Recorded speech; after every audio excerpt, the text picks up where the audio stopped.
Corona ভাইরাসে আক্রান্ত হয়ে ২৯,০০০-এর বেশি মানুষের মৃত্যু হয়েছে বলে জানিয়েছেন বিশ্ব স্বাস্থ্য সংস্থা WHO। সংক্রমণের দ্বিতীয় ঢেউকে বিপর্যস্ত ইউরোপে গত সপ্তাহে করোনা ভাইরাসে আক্রান্ত হয়ে ২৯,০০০-এর বেশি মানুষের মৃত্যু হয়েছে বলে জানিয়েছে বিশ্ব স্বাস্থ্য সংস্থা WHO। ডেনমার্কের রাজধানী কোপেনহেগেনের এক অনুষ্ঠানে সংস্থাটির ইউরোপীয় অঞ্চলের পরিচালক হ্যান্স গ্লুজ বলেন, এর অর্থ হলো প্রতি ১৭ সেকেন্ডে একজন করে মানুষ মারা যাচ্ছে। গত ২ সপ্তাহে ইউরোপে করোনায় মৃত্যুর সংখ্যা ১৮% বেড়েছে বলেও জানান তিনি। বর্তমানে অঞ্চলটিতে দৈনিক প্রায় ৪,৫০০ মানুষ প্রাণ হারাচ্ছে বলে জানান এই কর্মকর্তা। বিস্তারিত ডেস্ক রিপোর্টে।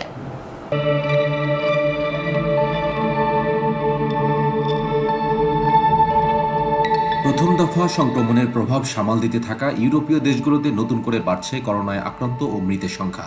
গত বুধবার ইতালিতে নতুন করে মৃত্যু হয়েছে ৭৫৩ জনের। দ্বিতীয় দফা সংক্রমণ শুরুর পর এটাই একদিনে সবচেয়ে বেশি মৃতের সংখ্যা।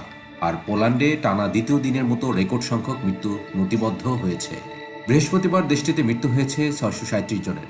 এছাড়া অঞ্চলটির অন্যান্য দেশগুলোতেও সংক্রমণ বাড়ছে।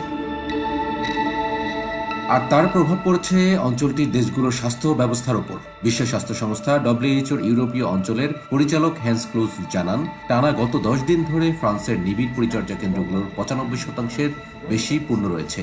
সুইজারল্যান্ডের নিবিড় পরিচর্যা কেন্দ্রগুলোর ১০০% পূর্ণ রয়েছে। তবে উপমহাদেশ জুড়ে বর্তমানে আরোপ থাকা বিধিনিষেধের কারণে নতুন আক্রান্তের সংখ্যা গত সপ্তাহে ২০ লাখ থেকে কমে ১৮ লাখে দাঁড়িয়েছে বলে জানান ক্লুজ। তিনি বলেন, এটা একটা ছোট সতর্কবার্তা, কিন্তু তারপরও সতর্কতা নয়। ক্লুজ বলেন, আমি কমিউনিটি ট্রান্সমিশনের ব্যাপকতার মাত্রার ভিত্তিতে একটি স্তর ক্রমিক ব্যবস্থা প্রণয়নে উৎসাহ যোগাচ্ছি, যেখানে প্রতিটি স্তরে আনুপাতিক হারে পদক্ষেপ নেওয়ার কথা বিবেচনা করা হবে। তিনি বলেন, ভাইরাসটি দুর্বল মানুষের ওপর বেশি তেজি হয়ে ওঠে।